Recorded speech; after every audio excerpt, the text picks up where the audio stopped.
Bentrokan organisasi masyarakat atau Ormas Pemuda Pancasila pecah di Simpang 3 Cepit, Pendowo Harjo Sewon, Bantul, Yogyakarta, tepatnya di depan kantor Majelis Pimpinan Cabang atau MPC Pemuda Pancasila Bantul pada Rabu 28 Oktober 2020. Dalam bentrokan tersebut, kantor MPC Pemuda Pancasila rusak parah, sejumlah kaca pecah, satu orang dikabarkan terluka.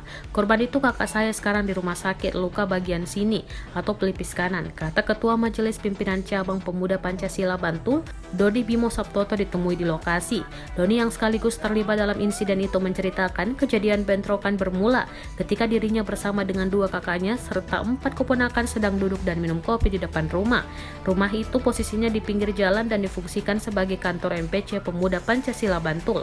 Sekitar pukul 13 waktu Indonesia Barat, kata dia, dari arah utara datang konvoi sepeda motor sekitar 200 orang mengenakan seragam Pemuda Pancasila, tepatnya di depan rumah yang sekaligus kantor MPC Pemuda Pancasila. Konvoi tersebut berhenti. Belum diketahui sebab pastinya tiba-tiba sekelompok orang dari barisan konvoi tersebut berteriak-teriak. Sejurus kemudian menyerang dengan cara melempar batu ke arah Doni bersama kakak-kakak dan keponakan yang sedang duduk di situ. Akibat kejadian itu, rumah yang sekaligus dijadikan kantor MPC Pemuda Pancasila Bantul itu rusak parah. Terlihat sebagian kaca pecah, berserakan dan sejumlah batu ditemukan di seputar lokasi. Doni mengaku tidak mengetahui motif penyerangan tersebut. Ia merasa tidak memiliki masalah. Doni mengaku sudah melaporkan insiden tersebut ke Majelis Pimpinan Pemuda Pancasila Pusat. Ia juga menyerahkan kasus tersebut kepada pihak kepolisian.